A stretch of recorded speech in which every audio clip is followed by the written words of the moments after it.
teman-teman, jadi hari ini kita akan belajar mengenai koset dan teorema Lagrange. Sebelumnya kita harus tahu dulu definisi dari koset. Nah, jadi koset itu adalah himpunan yang terbentuk ketika suatu grup dibagi dengan subgrupnya. Nah, definisi dari koset sendiri, misalkan G adalah sebuah grup dan F adalah subgrup dari G. Jika A kecil itu adalah elemen dari si G. Artinya A ini adalah anggota himpunan dari grup G. Maka koset kiri dari si S adalah G. Koset kiri dari F di G adalah AF, di mana A dioperasikan terhadap elemen dari subgrupnya, di mana F itu adalah elemen dari subgrup. Jadi, kalau dia koset kiri, maka elemen dari si grup G atau si A kecil itu dioperasikan terhadap subgrupnya. Artinya, elemen dari si G ini berada di depan dari si F atau berada di depan dari si elemen dari subgrupnya. Nah, kalau dia koset kanan, nanti elemen dari si G atau si A kecil itu berada di sebelah kanan dari si subgrup atau berada setelah subgrupnya. Nanti elemen dari subgrupnya akan dioperasikan dengan elemen dari si grup G-nya. Perbedaannya adalah kalau dia koset kiri, maka subgrupnya itu berada di belakang. Kalau dia koset kanan, subgrupnya itu berada di depan. Tergantung apa nanti bentuk operasinya, bisa penjumlahan, pengurangan, perkalian, ataupun operasi biner yang lain. Nah, untuk lebih memahami, kita masuk ke contoh. Contoh dari koset. Jika diketahui bahwa S tadi kan subgrup adalah 0,3 dari Z6, artinya bilangan bulat dengan modulo 6 di bawah operasi penjumlahan. Nah, kita disuruh mencari koset kiri dari si S di Z6 adalah, berarti kita disuruh mencari koset kiri dari si subgrupnya ini di grupnya adalah grup Z6, bilangan bulat dengan modulo 6. Kita masuk ke pembahasan. Nah, tadi kan subgrupnya 0,3. Lalu grupnya itu adalah Z6, berarti bilangan bulat dengan modulo 6. Modulo 6 itu berarti elemennya 0 sampai 5. 0, 1, 2, 3, 4, 5. Nah, subgrupnya 0 dan 3. 0 dan 3 itu kan bagian dari si Z6. Berarti benar bahwa subgrupnya adalah 0 dan 3. Nah, tugas kita tadi mencari koset kiri dari si Z6 itu. Koset kiri dari Z6 adalah, nah tadi kan kalau dia koset kiri, elemen dari grupnya itu berada di depan. Berarti AS. Operasinya apa? Tadi dikatakan operasinya adalah penjumlahan. Sehingga koset kirinya yaitu A ditambah S, di mana S itu elemen dari si subgrupnya, yaitu 0 dan 3. Tinggal kita operasikan. Pertama untuk elemen dari si Z6, pertama adalah 0. 0 itu elemen dari Z6, maka koset kirinya adalah 0S. 0S itu tadi operasinya penjumlahan, maka 0 ditambah S. Lalu S itu apa? S itu kan 0 dan 3, maka 0 ditambah 0 ini, lalu 0 ditambah 3. 0 tambah 0 itu 0, 0 tambah 3, dan itu adalah 3. Maka yang pertama yang dibentuk adalah 0,3. Lalu untuk elemen Z yang kedua yaitu 1. Sama seperti 0. Kita akan mengoperasikan 1 dengan subgrupnya yaitu 0 dan 3. 1 di sini dioperasikan dengan operasi penjumlahan, maka jadi 1 ditambah 0, 1 ditambah 3, yaitu hasilnya 1 dan 4. Nah, kemudian setelah sudah 1, kita lanjut ke elemen yang 3, yaitu angka 2. 2S. Karena dia koset kiri kan, jadi sama seperti yang tadi. 2 dioperasikan terhadap elemen dari subgrupnya, maka 2 ditambah 0, 2 ditambah 3, yaitu 2 dan 5. 2 ditambah 0 itu 2, 2 ditambah 3 itu 5. Nah, lanjut ke 3 elemennya, yaitu 3S. 3 ditambah S. 3-nya ini ditambahkan dengan elemen dari si S, maka 3 ditambah 0, 3 ditambah 3 sama dengan 3,0. Kenapa di sini 0? 3 tambah 3 kan 6. Nah, kita lihat lagi grupnya. Di sini grupnya adalah Z6, artinya apa? Modulo 6. Berarti setiap jawaban yang menghasilkan angka 6 ataupun kelipatan 6 itu akan diubah menjadi 0 lagi, karena elemennya hanya 0, 1, 2, 3, 4, 5. 3 ditambah 3 itu kan 6. 6 itu kelipatan dari si 6. Sehingga 3 ditambah 3 itu dalam modulo 6 dituliskan sebagai angka 0. Lanjut ke 4. Itu 4S, artinya 4 dioperasikan terhadap subgrup dari si S. Yaitu 4 ditambah 0, 4 ditambah 3. 4 ditambah 0 itu 4.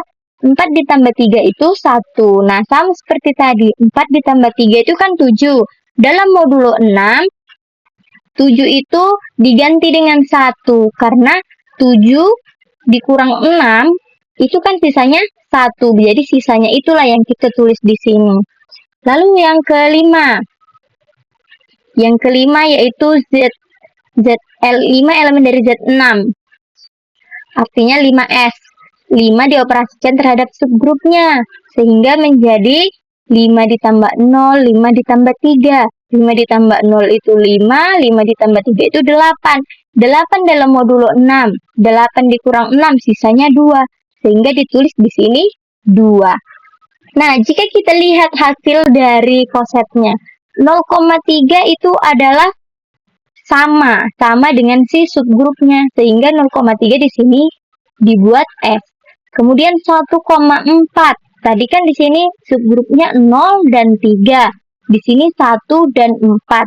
Itu kan sama dengan 1 ditambah S. 1 ditambah dari subgrupnya. Nah, 2 dan 5 itu 2 ditambah S. Nah, 3 dan 0 itu sama dengan 0 dan 3. Sehingga dia mengulang pola. Jadi di sini juga S. 4 dan 1 itu sama dengan 1 dan 4. 1,4 itu kan sama tadi 1 ditambah S.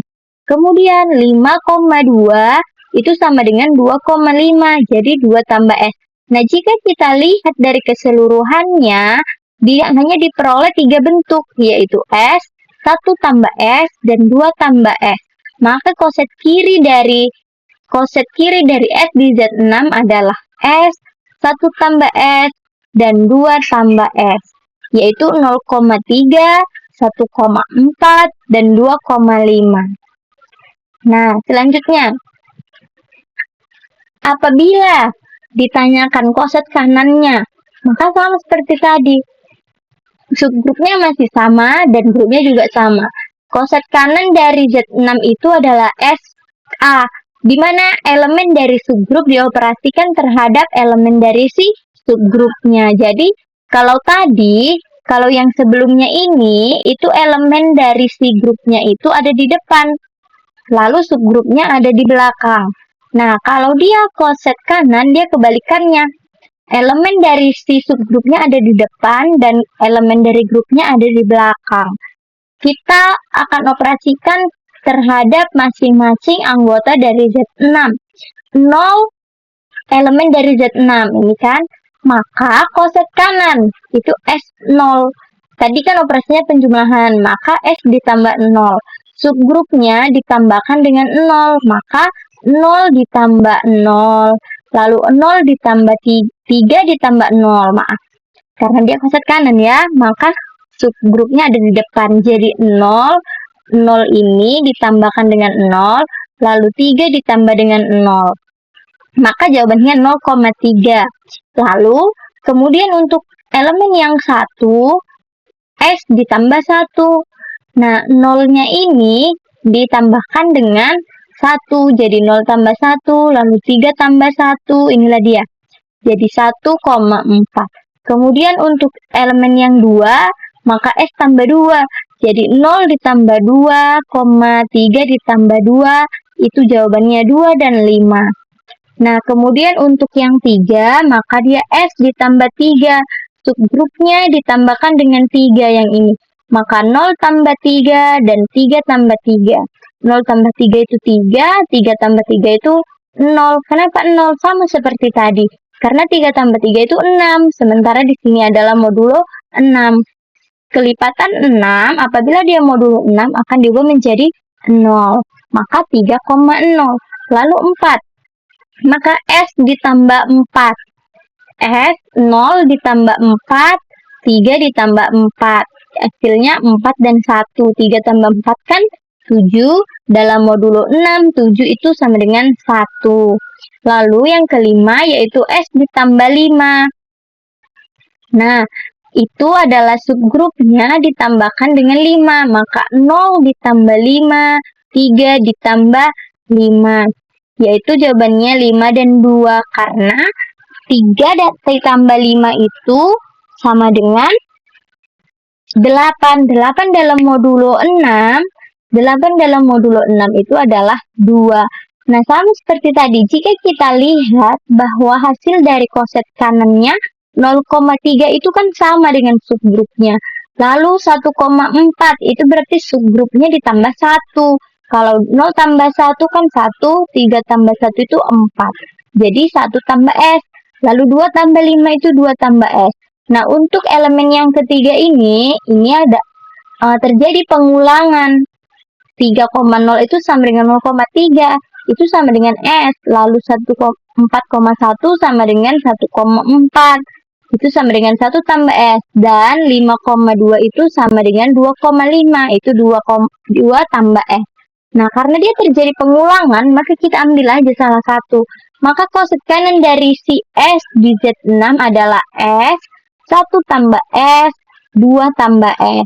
Yaitu elemennya 0,3, 1,4, dan 2,5. Jika kita perhatikan koset kanan dan juga koset kiri, itu hasilnya akan sama. Oke, sekarang kita lanjut ke teorema Lagrange-nya. Bunyi teorema Lagrange yaitu jika G sebarang grup berhingga dan S adalah subgrup dari G, maka orde dari si S membagi orde dari si G. Maksudnya, kalau ada sebuah grup yang berhingga berarti memiliki batas. Dan juga S ini adalah subgrup dari G, artinya S adalah bagian dari si G ini. Maka orde dari S, orde itu adalah banyaknya elemen atau jumlah elemen. Jumlah elemen dari si subgrupnya akan membagi jumlah elemen dari si grupnya ini. Oke, untuk lebih memahami kita lanjut aja ke contoh. Kita buktikan dulu teoremanya. Kita buktikan apakah benar orde dari si subgrupnya akan membagi orde dari si grupnya. Jadi, misalkan di sini ada OGO, ini artinya orde. Orde dari si G, orde dari grupnya itu adalah N. Dan orde dari subgrupnya adalah M. Misalkan R, di sini ada lagi R, menyatakan banyaknya koset kiri dari si S yang mempartisi, artinya yang membagi grup G. Berarti ada R yang membagi si G ini, sehingga koset kiri yaitu G1S, G2S, G3S, sampai GRS.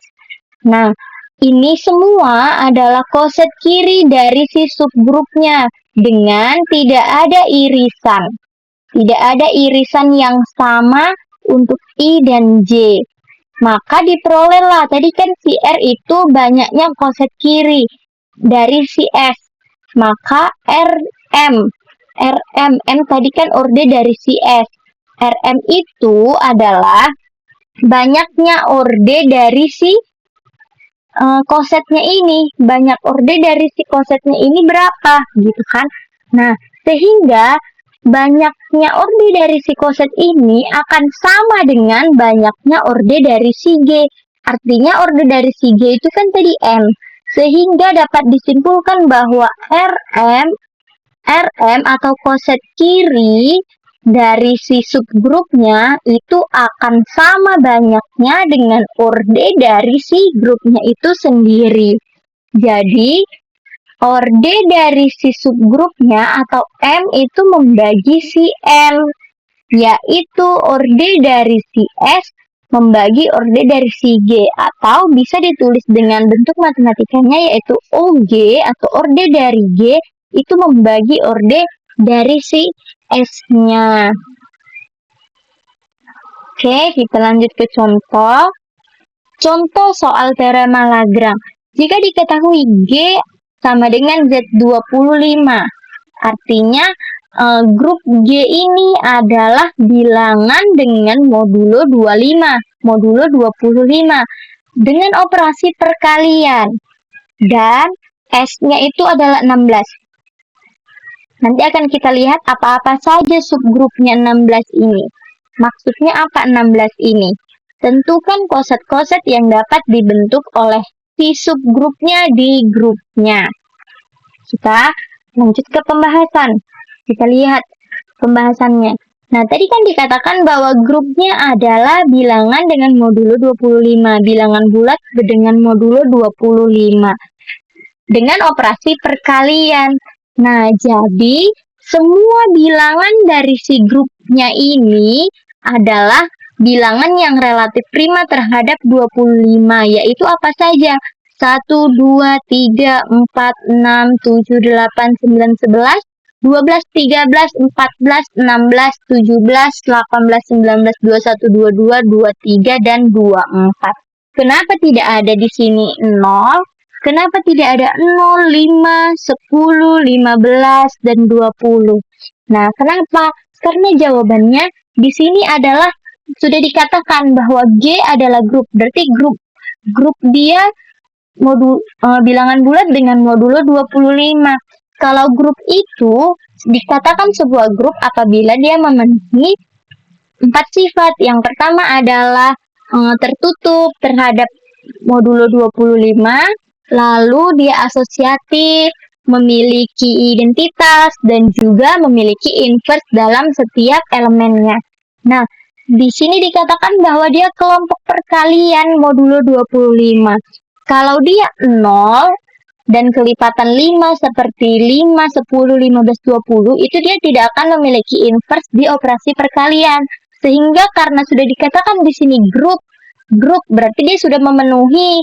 Maka si 0, 5, 10, 15, 20-nya itu tidak dipakai lagi terhadap operasi perkalian. Tapi kalau di operasi penjumlahan nanti akan dipakai. Karena di soal diminta operasi perkalian, maka si 0 dan juga kelipatan 5-nya tadi tidak digunakan. Sehingga orde dari si G. Nah, orde itu juga bisa ditulis dengan seperti ini. Ini juga bacanya orde. Orde dari si grupnya ini ada 20. Jika kita hitung 1, 2, 3, 4 ini sampai 24, itu jumlahnya adalah 20. Nah, orde ini artinya banyaknya elemen dari si grup Z25 ini. Nah, dari si 20 ini, lalu tadi ada dikatakan bahwa subgrupnya adalah dalam kurung 16. Artinya apa? Subgrupnya ini dibentuk oleh hasil perpangkatan dari 16. Hasil perpangkatan dari 16 dalam modulo 25. Maka kita pangkatkan 16 pangkat 1 itu 16, itu masih dalam modulo 25. Lalu 16 pangkat 2 itu kan jawabannya 256. Dalam modulo 25, 256 itu dikurangkan dengan 25 dikali berapa? Maka didapatlah 250 dengan sisa 6. Maka ditulis di sini sisanya 6 modulo 25. Lalu 16 pangkat 3 itu diperoleh 4096. Dalam modulo 25 dia didapat 163, sisanya 21. 21 tadi kan masih bagian dari modulo 25, maka ditulis sisanya 21 modulo 25. Lalu 16 pangkat 4 itu diperoleh 65.536, dalam modulo 25 dia diperoleh 2621 dan sisanya 11. Jadi 11 ini sisanya inilah yang ditulis. Lalu 16 pangkat 5 itu diperoleh 1.048.576. Nah, itu diperoleh dalam modulo 25 dapatkan 41.943 dengan sisa 1. Maka satunya inilah yang ditulis di modulo 25. Nah, untuk kenapa dia hanya berhenti sampai 16 pangkat 5 saja? Kenapa tidak dilanjut ke 16 pangkat 6? Bisa saja 16 pangkat 6 itu nanti diperoleh hasilnya 16.777.216. Nah, itu dalam modulo 25 dia didapatkan 671.088 dan sisanya adalah 16. Nah, 16 itu kan kembali lagi dia ke 16 pangkat 1. Ini apabila dilanjut, nanti dia akan menghasilkan urutan atau pola yang sama seperti ini. 16, 6, 21, 11, dan 1 akan berulang seperti itu. Maka kita pilih saja salah satu, yaitu 16, 6, 21, 11, dan 11. Dan 1. Yang kita ambil itu yang ini. Sisanya ini atau hasil modulonya ini. Sehingga elemen dari si subgrupnya yang dalam kurung 16 itu adalah 16, 6, 21, 11, dan 1. Ordenya berapa? Kita lihat ada berapa semua elemennya ini, ada berapa banyak? 1, 2, 3, 4, 5. Maka orde dari si subgrupnya ini adalah 5. Kita ingat dulu, jadi orde dari si grupnya adalah 20 dan orde dari subgrupnya adalah 5. Kita lanjut. Nah, ini dia tadi. Teorema Lagrange itu. Tadi dikatakan bahwa banyaknya